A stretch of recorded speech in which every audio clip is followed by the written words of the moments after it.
got so much motherfucking design on right now. Bring it down.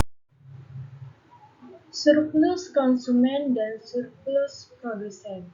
Hello everyone, let me to introduce myself. My name is Devita Aprilia, NPM 23411195 dari kelas manajemen 23D.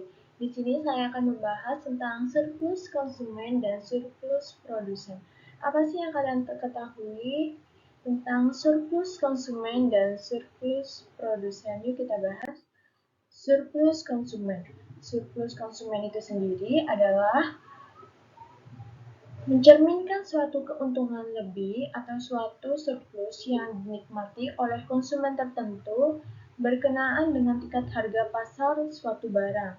Fungsi permintaan dilambangkan dengan P sama dengan FI menunjukkan jumlah sesuatu barang yang akan dibeli oleh konsumen pada tingkat harga tertentu. Jika tingkat harga pasar adalah PE, maka bagi konsumen tertentu yang sebetulnya mampu dan bersedia membayar dengan harga lebih tinggi dari PE, hal ini akan merupakan keuntungan baginya, sebab ia cukup membayar barang tadi dengan harga PE. Keuntungan lebih semacam inilah yang oleh Alfred Marshall disebut surplus konsumen. Secara geometri, besarnya surplus konsumen ditunjukkan oleh luas area di bawah kurva permintaan, tetapi di atas tingkat harga pasar. Surplus konsumen atau CS singkatan dari Consumer Surplus tak lain adalah segitiga PD dengan rentang wilayah yang dibatasi oleh Q sama dengan 0 sebagai batas bawah dan Q sama dengan KE sebagai batas atas. Gambar terdapat di slide berikutnya. Ayo kita lihat.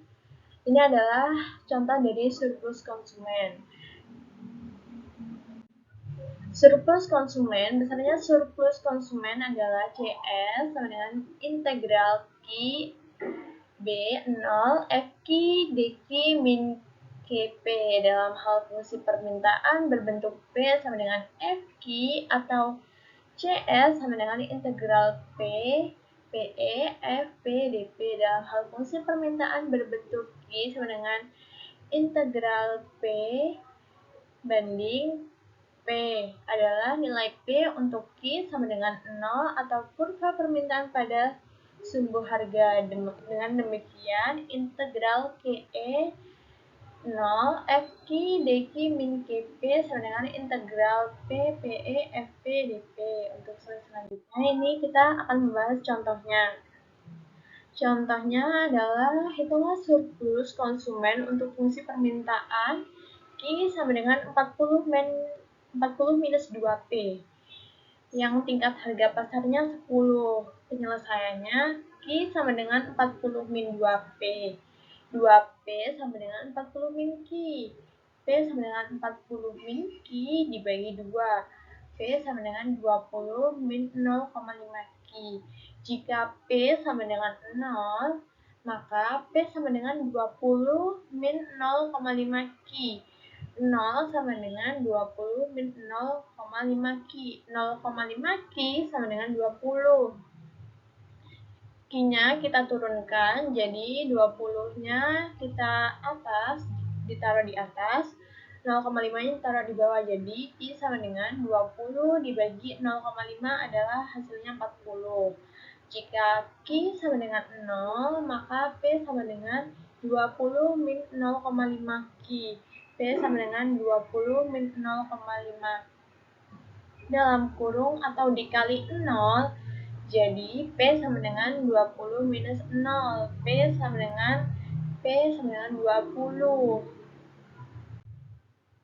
Untuk contoh selanjutnya, ini adalah contoh menggunakan cara lain. Jika PE sama dengan 10, PE sama dengan 20 min 0,5 QE, 10 sama dengan 20 min 0,5 QE, 0,5 QE sama dengan 20 minus 10, 0,5 QE sama dengan 10. QE sama dengan 10 dibagi 0,5. 0,5 itu dari atas ini 0,5 QE-nya diturunkan, jadi 10 ditaruh di atas, 0,5-nya ditaruh di bawah. Jadi QE sama dengan 10 dibagi 0,5, hasilnya adalah 20. Jadi QE-nya adalah 20. Surplus produsen. Apa sih yang kalian ketahui tentang surplus produsen? Surplus produsen atau juga dapat kita sebut sebagai producer surplus mencerminkan suatu keuntungan lebih atau surplus yang dinikmati oleh produsen tertentu berkenaan dengan tingkat harga pasar dari barang yang ditawarkannya. Fungsi penawaran P sama dengan FQ menunjukkan jumlah sesuatu barang yang akan dijual oleh produsen pada tingkat harga tertentu. Jika tingkat harga pasar adalah PE, maka bagi produsen tertentu yang sebetulnya bersedia menjual harga yang lebih rendah dari PE, hal ini akan merupakan keuntungan baginya sebab ia kini dapat menjual barangnya dengan harga PE lebih tinggi dari harga jual semula yang direncanakan.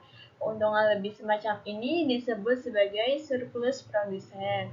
Nah, itu adalah pengertian dari surplus produsen. Singkatnya adalah surplus produsen itu suatu keuntungan lebih yang dinikmati oleh produsen tertentu terkait tingkat harga pasar dari barang yang ditawarkannya.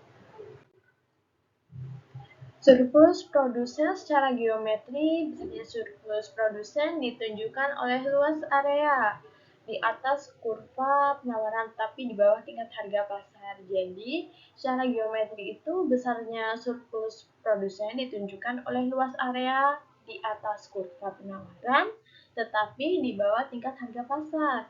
Besarnya surplus produsen adalah PS sama dengan KP min integral KE FQ DQ. Dalam hal fungsi penawaran berbentuk P min FQ atau PS sama dengan integral PE FP DP. Dalam hal fungsi penawaran berbentuk Q sama dengan FP banding P dan nilai P untuk Q sama dengan 0 atau kurva penawaran pada sumbu harga. Dengan demikian, PS sama dengan KP integral KE FI DQ sama dengan integral PE FP DP. Contohnya, seorang produsen mempunyai fungsi penawaran P 0,50 Q plus 3.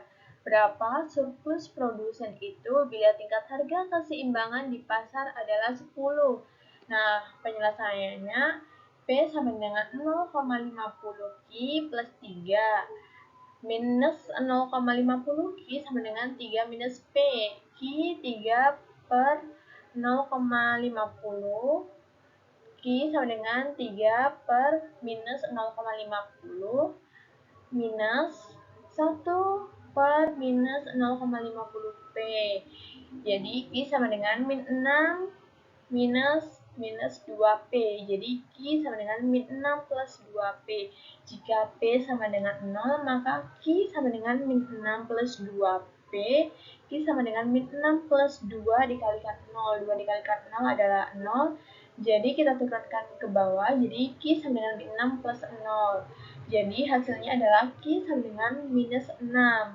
Jika PE sama dengan 10, maka QE sama dengan minus 6 plus 2 PE sama dengan minus 6 plus 2 dikali 10. 10 itu adalah PE. Jadi minus 6 plus 20. 20 itu dari 2 dikali 10. Jadi 20. Jadi minus 6 ditambah 20 adalah 14. Jika Q sama dengan 0, Q sama dengan minus 6 plus 2P. 0 sama dengan minus 6 plus 2P. Minus 2P sama dengan minus 6. P sama dengan minus 6 dibagi minus 2. Hasilnya adalah 3. Untuk contoh berikutnya ini cara pertamanya dapat kita lihat. Ini adalah 140 minus 0,25 dalam kurung 14 kuadrat atau dikali 14 kuadrat ditambah 3 dikali 14 minus 0,25 0 kuadrat plus 3 0. 140 minus 0,25 14 kuadrat itu adalah 190. 46 ditambah 14 dikalikan 3 itu adalah 42, diambil 0. Jadi 140 minus 49 plus 42. Jadi 140 minus 91. 91 itu dari 49 ditambah 42. Jadi hasilnya adalah 49. Nah, berikut penjelasan dari surplus konsumen dan surplus produsen. Nah, semoga membantu. Terima kasih. Audio Jungle.